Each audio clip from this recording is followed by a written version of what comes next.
Bora continuar então falando de transporte. Se você não assistiu a aula 1 sobre transporte, onde eu falo de transporte passivo, dá uma olhada lá.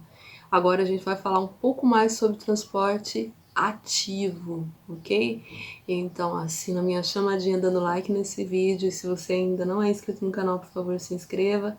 E bora dar uma olhada nessa aula de hoje.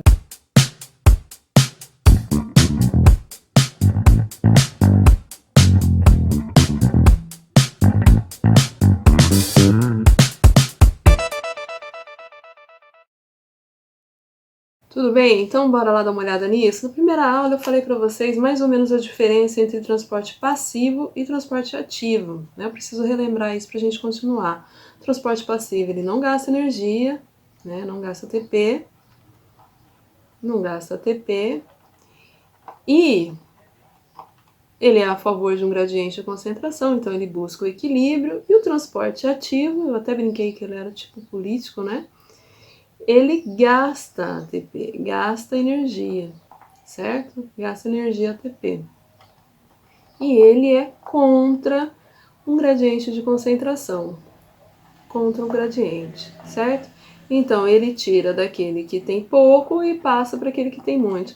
Só a nível de curiosidade, né, para a gente poder já ir se preparando para uma prova mais pesada. O ATP, eu comentei na última aula que poderia ser GTP, CTP e tal, mas qual é a molécula principal, né? Qual é a principal forma de obtenção de ATP da célula, né? A gente sabe que tem a glicólise lá, onde são formados 2 ATPs, mas a principal molécula de produção de ATP é a mitocôndria. Alguns venenos, eles agem na mitocôndria e eles matam a mitocôndria, né? E quando eles fazem isso, a gente deixa de produzir ATP. E quando a gente não tem a produção de ATP, a gente não tem transporte ativo, certo? Então, muitas vezes, o grande problema, né, o que vai ocasionar a morte de pessoas ou de ratos, por exemplo, que é utilizado cianeto, que ataca a mitocôndria e acaba com o ATP e acaba matando um animal, é o fato da mitocôndria não estar funcionando. E esse transporte ativo, ele deixa de existir, ocasionando o caos. Existem alguns tipos de transporte ativos, certo? Mas o principal é uma bomba chamada bomba sódio-potássio, beleza? No caso da bomba sódio-potássio, a gente vai ter bomba sódio-potássio. Essas duas moléculas saindo do que a gente chama de equilíbrio, ok? Então a gente vai ter dois tipos de transporte ativo, antes de mais nada. O transporte ativo primário, que é aquele que vai envolver um gasto de energia ATP. O ATP entra, paga e ele acontece. E um transporte de ativos secundário. Qual a diferença então do transporte ativo primário para o transporte ativo secundário? O transporte ativo primário é aquele onde a molécula de ATP é gasta imediatamente, é tipo ingresso. Eu dou um ingresso, eu entro, certo? Aqui não. O transporte ativo secundário é, por exemplo, assim, eu vou num lugar, a minha filha é menor de idade, ela tem 5 anos, então ela não paga. Ela vai entrar naquele local? Ela vai entrar, mas quem é o pagante sou eu. Eu paguei o ingresso e ela entrou por minha causa. Então é um transporte chamado de transporte secundário. O transporte secundário, ele pode ser de dois jeitos, sim-porte e anti-porte. O sim-porte é assim, entro junto. No caso, por exemplo, eu e minha filha, que é menor de idade, que tem 5 aninhos, ok? Então, nós duas vamos entrar juntas, certo? O transporte do tipo antitransporte ou antiporte, certo? Vai ser no caso, eu entro, alguém se aproveita que a porta foi aberta, que a portaria foi aberta, e essa pessoa sai, ok? Então, é um movimento contrário, é ante a minha entrada. Enquanto eu estou entrando, a pessoa está saindo. Ou seria o contrário, né? Por exemplo, eu estou saindo e a pessoa está entrando. Isso para substâncias. Tudo bem? Deu para entender mais ou menos como funciona? O transporte ativo primário é, no caso, eu estou pagando. O transporte ativo secundário, alguém está se aproveitando de alguma forma do pagamento que eu estou fazendo. Joia? Vamos ver como funciona a bomba sódio-potássio, então, que é um tipo que a gente tem de transporte ativo primário. Aqui a gente tem os lipídios, os fosfolipídios. Acompanha aí comigo. tá? Os fosfolipídios da membrana, ok? E aqui a gente tem uma proteína, aqui a gente também tem fosfolipídios. O que vai acontecer? Vai ter um gasto de energia aqui, ó. Vocês estão vendo lá que o ATP vai vir, vai se encaixar aqui. E o sódio, ele vai vir e vai se colocar nessas 3 posições aqui, certo? Quando o sódio se colocou nessas 3 posições aqui e o ATP veio e se ligou, essa proteína, ela mudou a conformação. Perceba que a boquinha dela aqui estava para baixo, ela mudou o seu formato, a sua conformação, a sua posição, digamos assim, e essa boquinha agora está para o outro lado. Quando acontece isso, o fosfato inorgânico, que funcionou como uma chave e se ligou aqui, ele mudou essa conformação dessa enzima. Feito isso, o que acontece? O sódio sai. Quando o sódio sai, automaticamente o potássio, ele se encaixa. Tá vendo aqui essas duas regiões? Potássio se encaixando.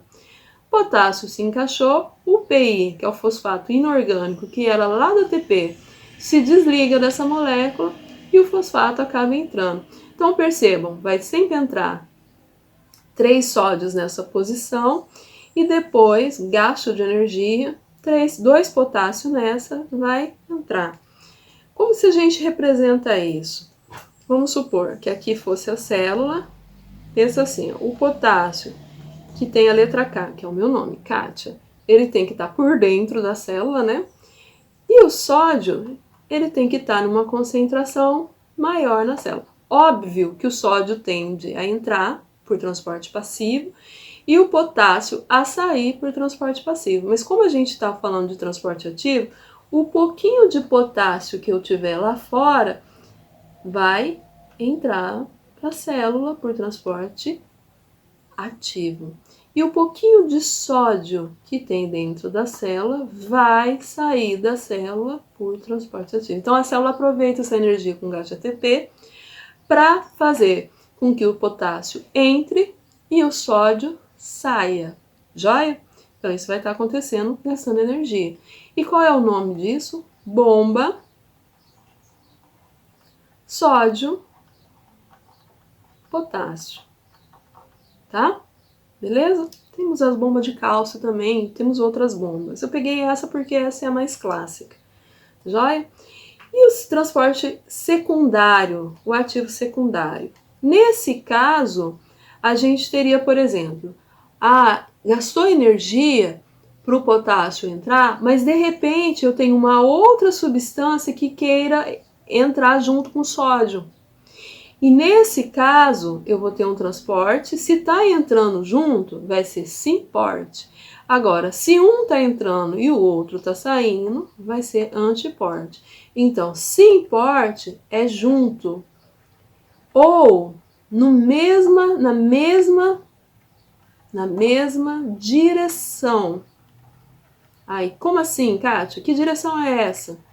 É meio intracelular ou para o meio extracelular. Eu aproveito, se ele está indo para o meio intracelular, eu vou junto. Se ele está indo para o meio extracelular, eu vou junto.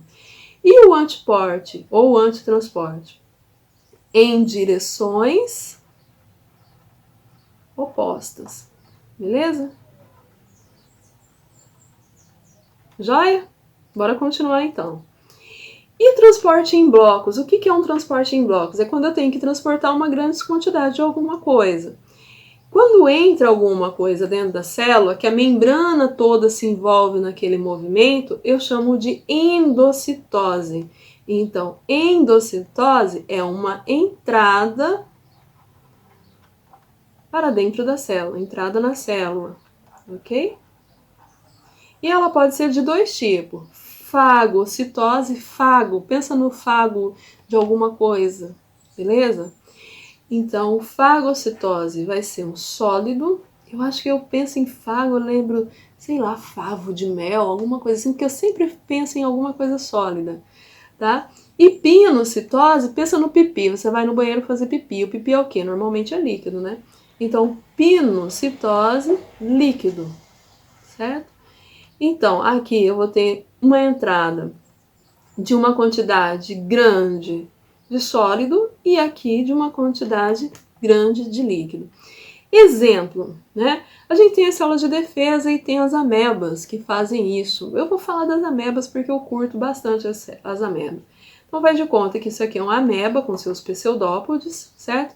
E aqui tem alguma coisa, um paramécio que ela quer fagocitar. Então o que, que ela vai fazer? Ela vai fazer com que essa membrana plasmática dela movimente-se como se tivesse pseudópodes, formando pseudópodes, até envolver o paramécio e de repente, num outro momento, na hora que eu for observar isso aqui é o núcleo, tá? A minha substância, o meu paramécio tá lá dentro. Agora ficou estranho. Meu paramécio está lá dentro da minha ameba. E o que, que vai acontecer? Os lisossomos vão ali, vão ajudar a digerir isso daí, mas foi englobado, o paramécio foi englobado. Quando acontece isso, eu tenho um processo de endocitose do tipo fagocitose.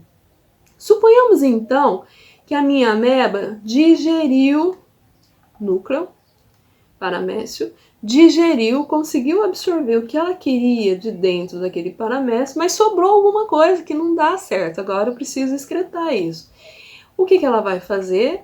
Através dessa membrana plasmática, ela vai eliminar os resíduos do paramécio. Então, exocitose, a saída de algo, de uma substância, da célula. Como se a célula estivesse dando uma cagadinha, tá? Mas não conta pra ninguém que a professora falou assim, não, que senão pode ficar feio pro meu lado. Tá bom? Então, a gente tem a exocitose, que é a saída. Tudo bem?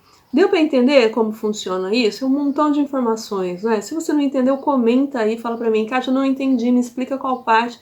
Eu respondo todo mundo, tá bom? E não deixa de seguir lá Biologia Underline no Underline Insta, que lá eu consigo postar videozinho, coisa, quiz para vocês estarem participando. E até uma próxima aula.